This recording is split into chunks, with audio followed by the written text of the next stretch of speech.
بسم الله الرحمن الرحيم إن الحمد لله نحمده ونستعينه ونستغفره ونعوذ بالله من شرور أنفسنا ومن سيئات أعمالنا من يهده الله فلا مضل له ومن يضلله فلا هادي له ونشهد أن لا إله إلا الله وحده لا شريك له ونشهد أن محمدا عبده ورسوله أما بعد السلام عليكم ورحمة الله تعالى وبركاته بسم الله الرحمن الرحيم. Mana birodarlar, halol savdo, rizq, baraka haqida katta dars boshlaganmiz. Baraka haqida mana bugun 4-darsimiz. Bu darslarni boshlayotganimizda niyat qilganmiz. Baraka nima degan savol berilganda, bizda ana shu savollarga yetarli javob bo'lsin.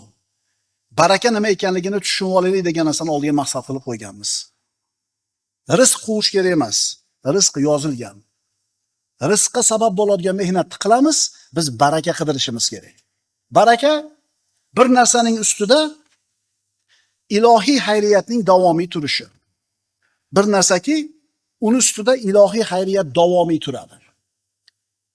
Qaysi narsa Allohning toatiga sarflanayotgan bo'lsa, demak shu narsa barakali. Puliz Alloh rozi bo'ladigan joyga sarflanyaptimi? Demak pulingizda baraka bor. Vaqtingiz Alloh rozi bo'lgan ishlarga ketyaptimi? Demak barakali. Umringiz Allohni rozi qiladigan ishga sarflanyaptimi? Demak umringiz barakali. Muhammad alayhisolatu vassalam va u zotning sahobalari eng taqvodor insonlar bo'lishgan. Ana shu taqvo sabablarini qoyim qilishida eng peshqadam inson bo'lishgan. Shuning uchun ularda hamma yo'g'i barakali bo'lgan. Umri ham, puli ham, vaqti ham, sog'ligi ham. Barakali inson qanaqa bo'ladi u? U shunaqa odamki, qayerda bo'lsa ham u undan foydalaniladi. Barakali odam qayerda bo'lsa, atrofidagilarga foydasi tegadi. Endi inson taqvosi kuchaygan sari, Allohga yaqin bo'lgan sari barakasi ham ziyoda bo'lib boradi. Vaqtiga, umriga baraka kiradi. Qisqagina vaqtda ko'p ishlarga yo'laydi, ozgina mablag' bilan katta amallarni qilishga muvaffaq bo'ladi. Barakali kishi qanaqa bo'ladi? Barakali kishining suhbati ham barakali bo'ladi.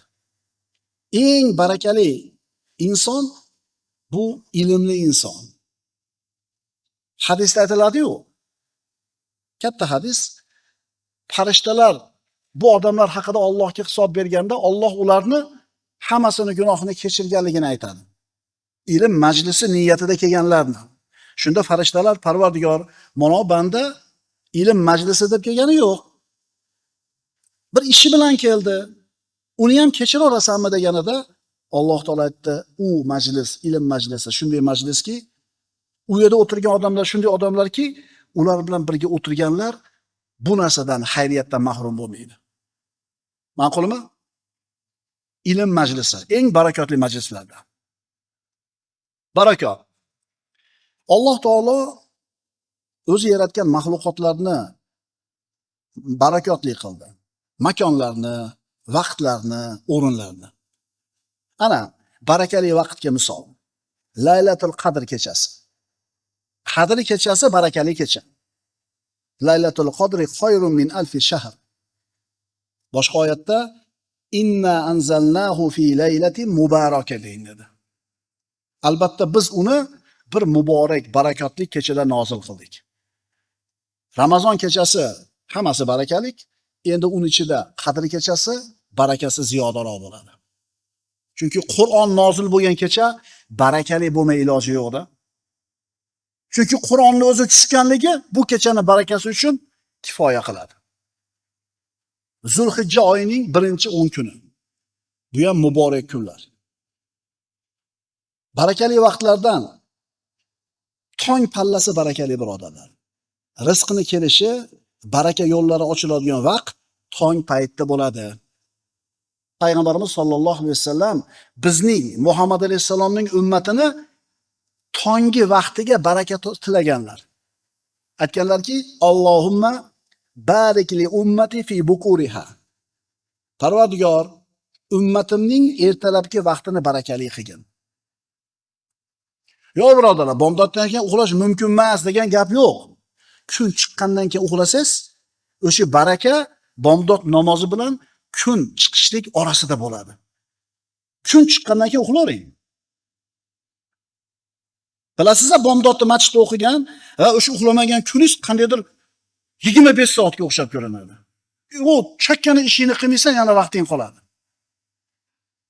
Demak, tong pallasi barakali birodarlar. Bomdod namozini o'qigandan keyin o'sha biz aytayotgan zikrlarni aytsangiz-chi, kun chiqib oladi.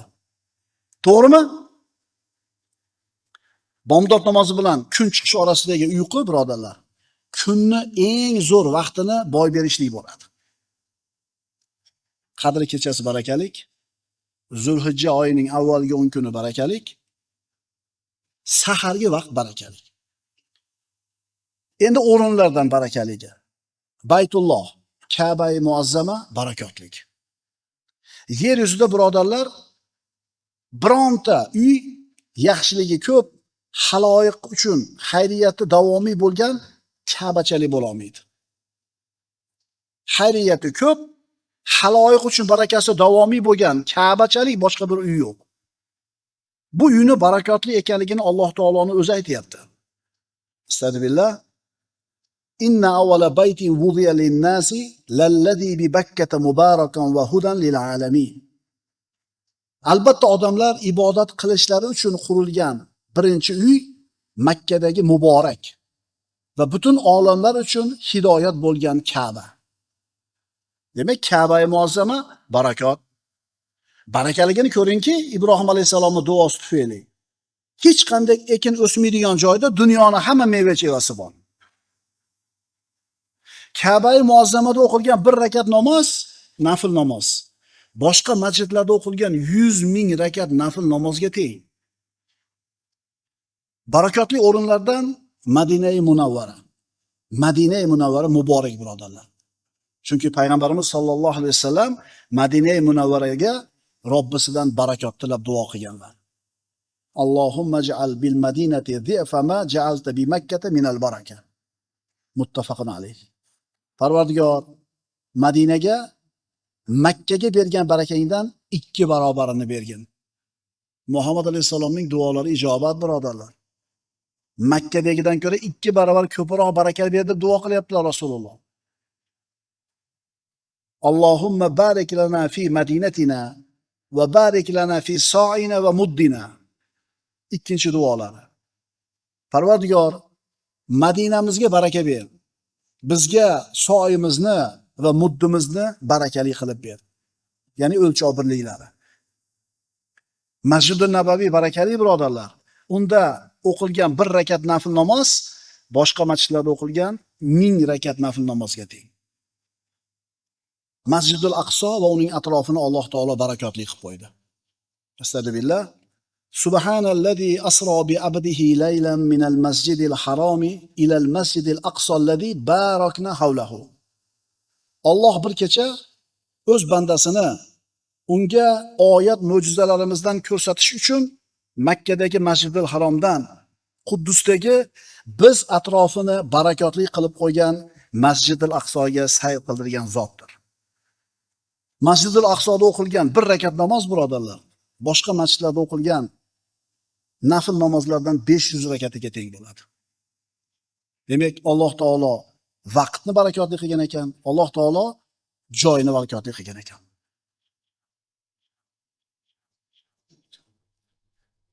Alloh azza va jalla ana shu salafus solihinlarni yaxshilikni va barakani asli bo'lgan Qur'oni Karimni o'rganishlikka hidoyat qildi. Hamma barakot Qur'onda. Hamma barakot sunnatda. Mana shu Qur'on bilan sunnatni o'qib o'rganib amal qilishlikka Alloh u salafus solihinlarni hidoyat qildi va natijada ular barakotga ega bo'lishdi. Usmon ibn Affon Roma qudug'ini sotib olib musulmonlarga hadya qildi. Jayshul usrani jihozladi. Kambag'al bo'lib qoldimi shu bilan? Yo'q, Alloh taolo barakot berdi. Moli dunyosini hisob-kitobi yo'q edi. Abdurrahmon ibn Avf Jayshul usraga molini yarmini olib keldi. Payg'ambarimiz duo qildilar. Olib kelganingizga ham qoldirib kelganingizga ham baraka bersin. Abdurahmon ibn Avfning moli shunaqa ko'paydiki, Madinaga sig'may qoldi. Karvonlar, tuyalari. Sa'd ibn Muoz.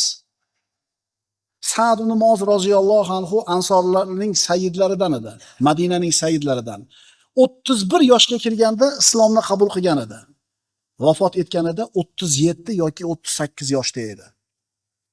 6 yil yoki 7 yil islomda umr ko'rdi. Lekin shunday barakotli hayot bo'ldiki, u kishi vafot etganida Allohning arshi titradi. Abu Bakr Siddiq roziyallohu anhu. Bu inson muborak inson edi. Qarang, hali bomdod vaqti bo'lmasdan turib, kasal ko'rgani ham ulgudi. Janozaga ergashgani ham ulgudi. Sadaqa qilishga ham ulgudi. Bu ulug' sahoba Rasulullohdan keyin bor yo'g'i 2 yil xalifa bo'libdi. 2 yildan ozgina ko'proq. Lekin mana shu 2 yil muddatning ichida shunaqa katta g'alabalar, futuhotlar, yaxshiliklarni qo'lga kiritdiki, aqllar lol qoladi. 2 yildan sal ko'proq muddat. Mana shunga o'xshagan qisqa muddatning ichida juda katta bir xayriyatlar erishgan yana bir ulug' inson. Ummaviylarning xalifalaridan bo'lgan Umar ibn Abdul Aziz. Umar ibn Abdul Aziz. Bu kishi ham musulmonlarga xalifa bo'ldi-da, 2 yildan ko'proq umr ko'rdi. Endi u kishining barakotini ko'ringki, taqvosini ko'ringki, davlat ishida olib borgan adolatli siyosatini ko'ringki, yurtda shunaqa baraka, shunaqa kengchilik yo'ldiki, kambag'al qolmadi. Insoniyatning oltin davri deydi tarixchilar mana shu davrni. Boylar zakotini do'ppisiga solib tillasini, kambag'alni qidirishiga to'g'ri kelgan. Haqiqatan ertakka o'xshayaptimi? Lekin shunaqa bo'lgan. Agar adolat hokim bo'lsa mamlakatda, bir yurtda adolat qoyim bo'lsa, shu yurtda albatta xayriyat yoyiladi. Bir zavodda, bir fabrikada, bir tashkilotda rahbari adolatli bo'lsa, oilani boshlig'i adolatli bo'ladigan bo'lsa, baraka keladi. Mana avvalgi darslarimizda aytdik-ku. Ahmad ibn Hanbalning musnadlarida keltirilyapti. Banu Umayyaning xazinalarining orasida xurmoning danagichalik keladigan bir dona bug'doy turar edi. Bir dona bug'doy xurmoni danagichalik keladi. Yozib qo'yilgan, bu adolat qoyim bo'lgan davrda o'sar edi. Umar ibn Abdul Aziz davrida xazinada pul shunaqa ko'payib ketdiki, sarf qiladigan joy qolmadi. Davlatda sarf qiladigan joy qolmadi pulni. Nima qiladi? Xalifa buyurdi. Qarzdorlar bo'lsa e'lon qilinglar. Kelsin, davlatning hisobidan qarzlarni uzib qo'yamiz. Qarzdor ham qolmadi. Yana pul to'lib toshyapti. Baraka. Yana buyurdi. Buyuring. Uylanishlikka imkon bo'lmayotgan bo'ydoqlar bo'lsa, kesin uylab qo'yamiz. Eshitsang ertakka o'xshaydi, lekin barakotli odamlar shunaqa bo'lgan. Adolat qoyim bo'lsa, adolat hukm sursa, barakot mana shunday yoyilgan. Salaf solihlardan biri aytadiki, Qur'on tilovatini qancha ko'p qilganim sari vaqtimga baraka kirishni boshladi. Qiroatni, tilovatni ko'paytiraverdim, vaqtimga baraka kiraverdi, shunday qilib 10 poraga yetkazdim bir kunda deydi. Ulgurmayotganlar hech narsaga. Vaqti yetmayotganlar. Tushunarlimi ishora? Eslangda, Qur'on o'qishni bilasiz, qachon o'qidingiz bir porani o'tirib. Va qarangda, telefoningizda qancha o'tiribsiz kunda. Endi ulgurmaysizda hech narsaga. Bu ulug' insonlarning hayotiga nazar soladigan bo'lsak, ular hayotida baraka topgan ekan. Qanday erishganlari bunga? 2 ta narsa bor. Iymon va taqvo. Ularni iymoni va taqvosiga yarasha Alloh tomonidan baraka berildi. Biz birodarlar, baraka haqida gapirganimizda Alloh taoloning ushbu oyati doim ko'z o'ngimizda tursin. Astagfirullah. Walau anna ahlal qura amanu wattaqaw la fatahna alayhim barakatin minas samai wal ard. Mana bu oyat bizning ustimizga baraka kelishligining formulasi. Alloh taolo aytayapti, agar qishloq ahllari, uni odamlar iymon keltirganlarida va taqvo qilganlarida edi, biz albatta ularga osmon va yerdan barakotlarni ochib qo'ygan bo'lar edik. Xulosa, sizning iymoningiz va taqvoingizga yarasha ustingizga baraka keladi. Iymoningizga yarasha, taqvoingizga yarasha baraka keladi. Baraka nima? Al-barakatu hiya subutul khayril ilahi fi shay. Baraka bir narsaning ustida ilohiy xayriyatning sobit bo'lishi. Baraka hammamizga kerak, birodarlar. Hech kim barakadan behojat bo'la olmaydi. Hatto anbiyo va rasullar ham Allohdan baraka so'rashgan. Inson farz va sunnatlarni bajarishiga yarasha, harom amallardan tiyilishiga yarasha baraka keladi. Baraka iymoning va taqvoiga yarasha bo'ladi. Aqulu qawli hada va astaghfirulloh li va lakum. Innalloha va malaikatahu yusalluna alan nabiy. Ya ayyuhallazina amanu sallu alayhi va sallimu taslima. Wassalamu alaykum va rahmatullohi ta'ala va barakatuh.